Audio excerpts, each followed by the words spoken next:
Welcome back to another episode of the Bear Trap on the Boom and Bust channel, a Bears podcast by a Bears fan. I'm your host, Terry, and today recapping our Week 7 victory against the Las Vegas Raiders. I want to say Oakland Raiders so bad.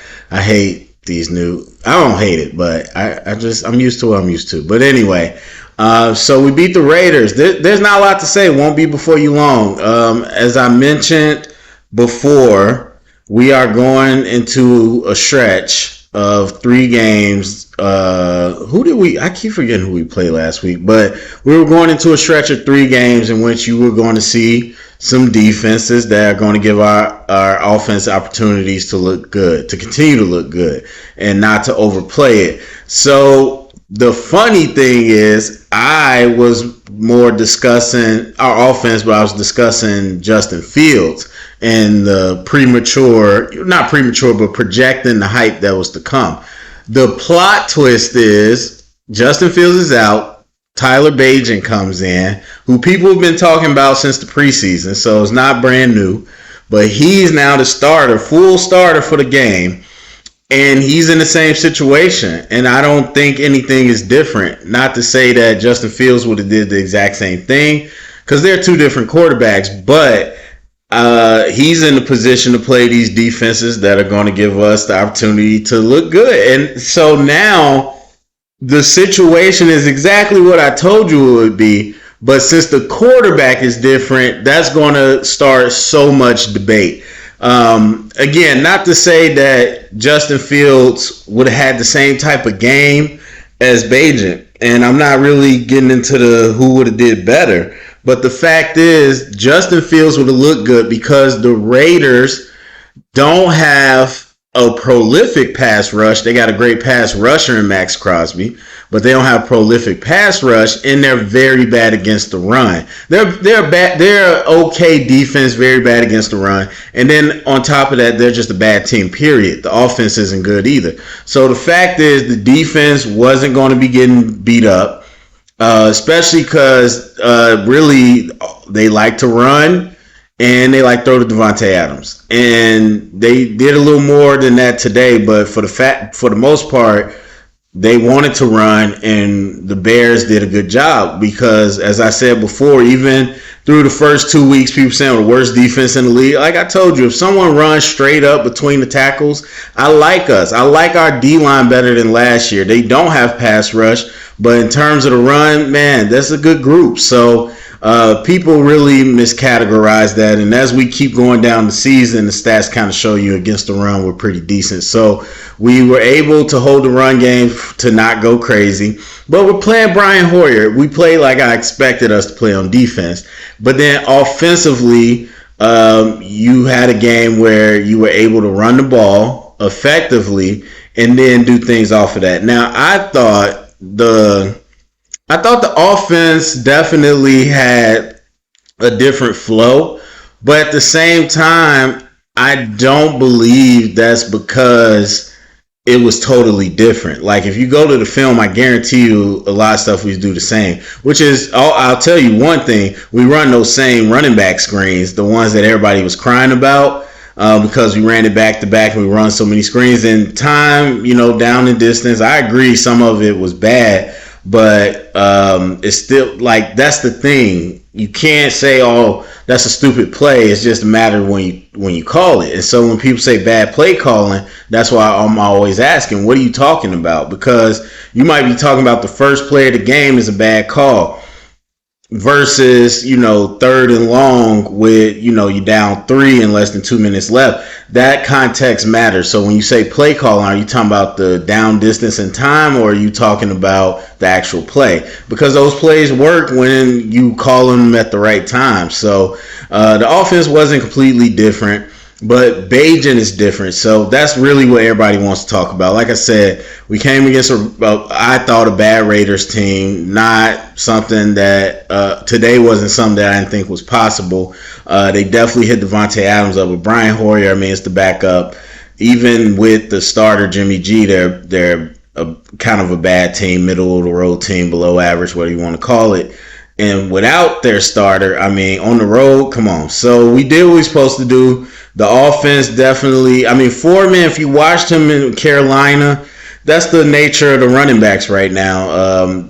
No matter how good you are, they don't value you. So you would think, oh, well, Foreman's on our team, must won that great. If you watched him last year, he was actually a big piece for the Panthers. So wasn't shocking to see him run really well. We haven't been running the ball like as much frequently as we were last year. Not to say that we're not as effective, because I think we are, but Bagent has some of that ability to move but he has the ability to be a run threat like Justin Fields, so that helps things too. But all in all, we ran the ball well, which I thought was within our capacity again, definitely against the Raiders, and we shown. And that's definitely something that we leaned on heavy last year. Now, was the play calling, like I said, it wasn't totally different, but was it different? I do think there's some different things, and I think there's less of a need to force Justin Fields to there's less of a need to force Tyler Bagent to get into the game and the running game early and do all these running things like there is with Justin Fields, because you're not winning, so people are going to automatically, which they have, blame the fact that you're not doing what you did last year, even though you didn't win with that anyway, but it was effective. So people are going to be like, why are you not doing what you did last year? Plus, you got Justin Fields coming out saying that he likes running the ball, gets him in the game. So all this pressure to cater to that, as you hear every single week, we're not doing what leans to his strengths and all that dumb stuff. So there's not any of that pressure to lean towards that stuff, so you can do a little bit more. But the game plan was pretty simple. We kept everything quick. We didn't give us too many opportunities where that pass rush could become a factor, and the run game was effective, and we were able to play off of that. A lot of quick screens, a lot of new age football in terms of getting athletes the ball out in space, but also just when it came down to it, Foreman, to be honest, was gaining a lot of yards after contact. I wouldn't say this is a case of the O-line opening up huge holes. I think this is a case of the running backs just being really good after contact. But Tyler Bagent, that's what everybody wants to talk about. And I talked about him last week, whatever. You got to look at the context, as I mentioned up top. I mean, he's going against the Raiders defense at home.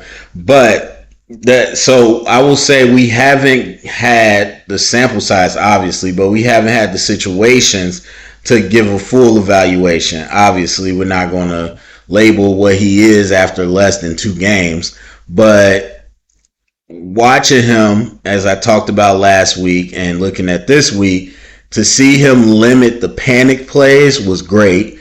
Now, was he in the same type of pressure? No, but he did have plays where he was under pressure and he didn't have those panic plays. And then I noticed that he scrambled to the right almost immediately the whole first half. So, and they mentioned in the broadcast eventually that, hey, will they, if you're smart, just like Josh Allen, even though a lot of teams don't do it well, if you contain him and make him go left, then you get a different quarterback. So I was waiting to see how that would play out, or if the Raiders would force him into something bad, because they didn't blitz us a lot. And like I said, outside of Crosby, they don't have a prolific pass rush, even with their top pick. So I was wondering, once they started to either blitz us more or force him to the left, what would he do? And, he stayed poised and he was able to continue to be effective and not make the big mistakes. So that was nice to see. But overall, we haven't seen a type of team that's going to show us what he really is. But what we've seen so far is he checks all the boxes for the basic level.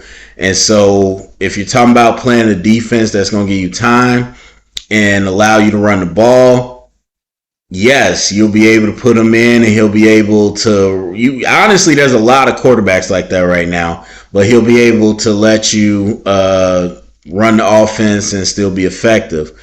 But On top, so individually, as far as skill set, as I said last week, velocity is there. He throws with some velocity.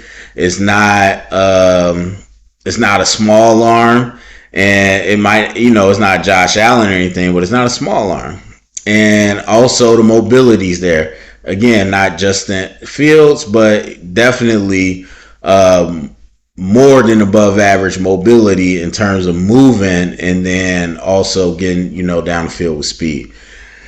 After that, I think, and again, we'll see more, but I think he has a bit of a good feel for the pocket. He's definitely not scared, but I think he has a good feel. You got some guys that, like, I think about a Baker Mayfield, Sam Howell, who might not be amazing, but they have that feel for the pocket and moving around. They're just kind of like backyard gamers, like a Johnny Manziel was, and I'm sure that's not a great thing people want to hear, but you know what I mean. Those guys that just know how to do backyard football.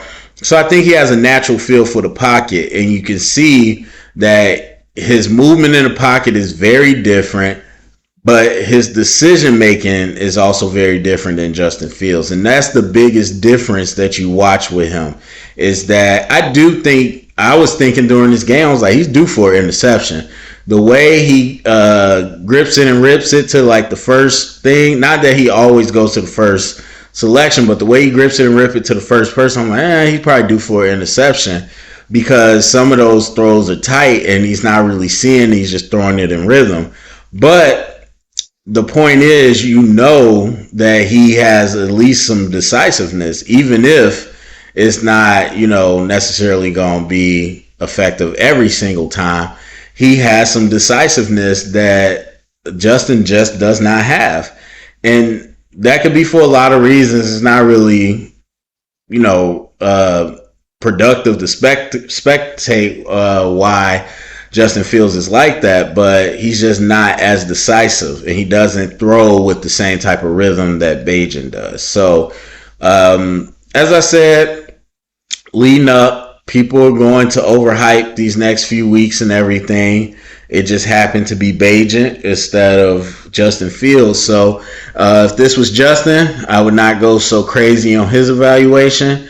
This is Tyler. I'm not going to go too crazy on his evaluation either. But obviously people are going to talk about down the line. And I said last week, look, you could very possibly lose a lot of games with Justin Fields.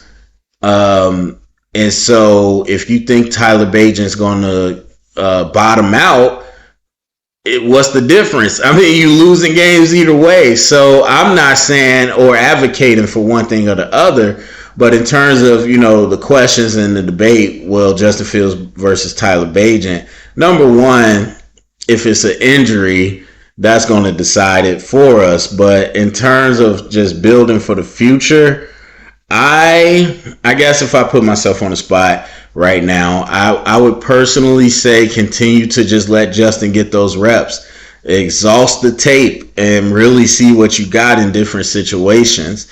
Especially if you're not really willing to trade him.